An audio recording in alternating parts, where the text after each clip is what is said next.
মামলার ১২ বছর পর অর্থ ফেরত পেতে যাচ্ছেন ডেস্টিনি মাল্টিপারপাসের ৮.৫ লাখ গ্রাহক। রায়ে হাইকোর্ট বলেন, প্রতিষ্ঠানটির ব্যাংকে জব্দ থাকা টাকা গ্রাহকদের ফেরত দিতে হবে।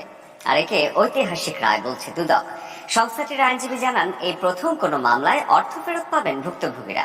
মাসুদুর রহমানের রিপোর্ট। দেশের মানুষের কাছে আলোচিত সমালোচিত এক নাম, ডেস্টিনি।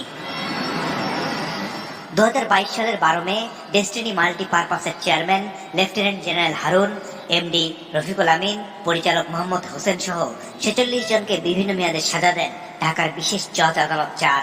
রায়ের শেষাংশে ডেস্টিনি মাল্টিপারপাস গুটিয়ে নিয়ে 8.5 লাখ শেয়ার হোল্ডার, বিনিয়োগকারী ও ভুক্তভোগীদের অর্থ ফেরতে কমিটি করে দেয়া হয়।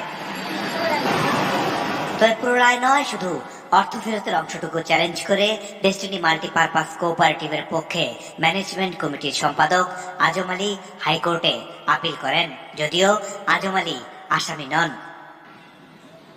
গেল সপ্তাহে আপিল খারিজ করে রায় দেন বিচারপতি কুদ্দুস জামানের নেতৃত্বাধীন হাইকোর্ট বেঞ্চ।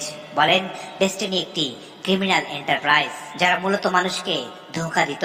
পাওনাদারদের টাকা না দিতেই ওই আপিল করা হয়েছিল। বিচারিক আদালতের যে অবজারভেশন, দুদক আইনজীবী জানান, এই রায়ে 1 যুগ পর 8.5 লাখ গ্রাহকের অর্থ ফেরতের সব দ্বার খুলে গেল। দুদকের মামলা করছে, মামলা করে সাজা পাচ্ছে, কিন্তু এফেক্টেড পার্সনরা কখনো টাকা পাচ্ছে না। এটা আমাদের বিরুদ্ধে অনেকে এলিগেশন ছিল। এই প্রক্রিয়ায় আমরা মনে করি একটা দরজা খুলে গেল, এবং এই দরজার খোলার ফলে 8,50,000 যারা ইনভেস্টার্স আছেন, যারা শেয়ার হোল্ডার্স আছেন, যারা ভিকটিম আছে, এই কমিটি কাছে যদি তারা আবেদন করে এবং কমিটির সমস্ত প্রপার্টিগুলো মূল্যায়ন করে, ব্যাংক অ্যাকাউন্ট, স্থাপনা সম্পত্তি মূল্যায়ন করে তাদের কাছে এই টাকাটা রিটার্ন দিতে পারবে। তবে ডেস্টিনি মাল্টিপারপাসের আইনজীবীর দাবি, কোনো অপরাধ না করেও কোম্পানি বন্ধ করে দিয়ে অর্থ ফেরতের নির্দেশ এসেছে।